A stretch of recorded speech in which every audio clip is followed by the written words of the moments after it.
Série 1 Les limites de la réalité. Épisode 7. La vie est-elle inévitable dans l'univers? Introduction. La vie, accident ou conséquence naturelle?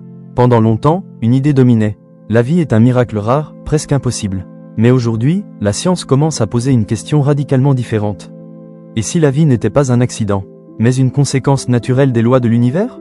Chimie, physique, planète, énergie, tout semble pointer vers une tendance profonde à la complexité.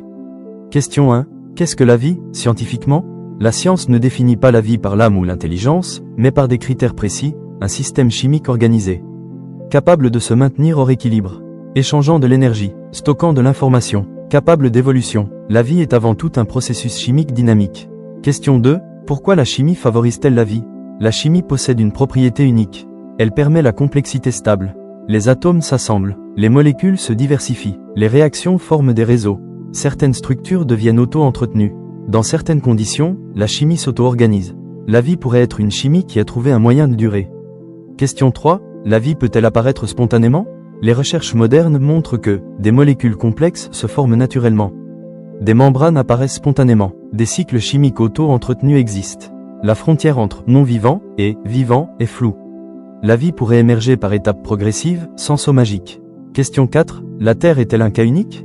Aujourd'hui, nous savons que les planètes sont extrêmement nombreuses. L'eau est commune, les molécules organiques sont partout. Les conditions favorables ne sont pas rares. Les ingrédients de la vie sont cosmiques. La Terre n'est peut-être pas exceptionnelle, elle est peut-être typique. Question 5. La vie est-elle inscrite dans les lois de l'univers? Une hypothèse de plus en plus sérieuse. L'univers favorise la complexité organisée. Depuis le Big Bang, la matière se structure. Les atomes apparaissent. Les étoiles fabriquent des éléments. Les planètes émergent. La chimie devient riche. La vie pourrait être une phase naturelle de l'évolution cosmique. Question 6. Et si la vie prenait des formes radicalement différentes? La science-fiction imagine souvent la vie comme humanoïde, basée sur l'ADN, respirant de l'oxygène. Mais la science envisage d'autres solvants que l'eau, d'autres chimies que le carbone, des organismes lents, distribués, collectifs, des vies basées sur l'énergie, les champs ou les gradients. La vie pourrait être méconnaissable. Question 7. Pourquoi n'avons-nous encore rien trouvé? C'est le paradoxe de Fermi. S'il existe, où sont-ils? Plusieurs réponses possibles. La vie est commune, l'intelligence rare. Les civilisations sont éphémères. Nous cherchons mal. La vie n'est pas technologique.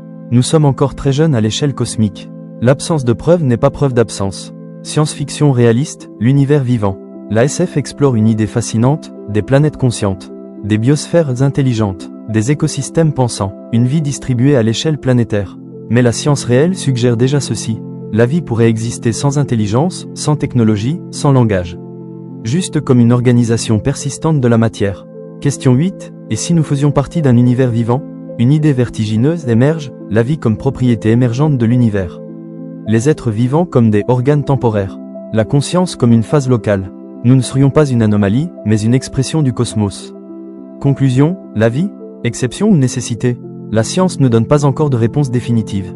Mais elle révèle une chose essentielle. Plus nous comprenons l'univers, plus la vie semble compatible, probable, peut-être inévitable. La question n'est peut-être pas « Pourquoi la vie existe-t-elle ?» mais « Pourquoi n'existerait-elle pas ?» Si vous aimez comprendre ce que la science-fiction invente et ce que la chimie permet réellement, vous pouvez vous abonner à la chaîne. Merci.